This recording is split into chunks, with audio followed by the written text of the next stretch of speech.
আপনাদের এটা বুঝতে অসুবিধা হচ্ছে, এটা ট্রেলার। সব জায়গায় রতুয়া হবে যেখানে জেতার সম্ভাবনা আছে। যেখানে জেতার সম্ভাবনা নেই সেখানে মানে জয়ী প্রার্থীও পালাতে চাইবে।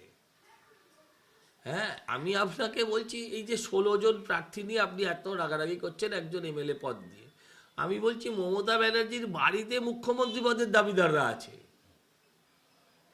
এটা থাকবেই, তৃণমূল হবে আর এসব থাকবে না হয়? আজ আপনারা হাসছেন কেন? মুখ্যমন্ত্রীকে ঠেলে ফেলে কে দিয়েছিল? আজ অব্দি তো কেউ প্রকাশ ছিল না সে খবর। তাহলে বাড়িতে নেই মুখ্যমন্ত্রী পদের কন্টেন্ডার? আর এই 16 জন যে প্রার্থী আছে, এই অভিযোগ কি আপনি করছেন না আমি করছি? এই করছে বর্তমান এমএলএ। এই অভিযোগটা করছে যিনি বর্তমান এমএলএ। আমি এখন জানি না তাকে নিয়ে 16 না সে নিজেকে এর মধ্যে থেকে সরিয়ে রেখে 16 গুনছে, সেটাও জানি না। ভালো লাগছে, ভালো লাগছে।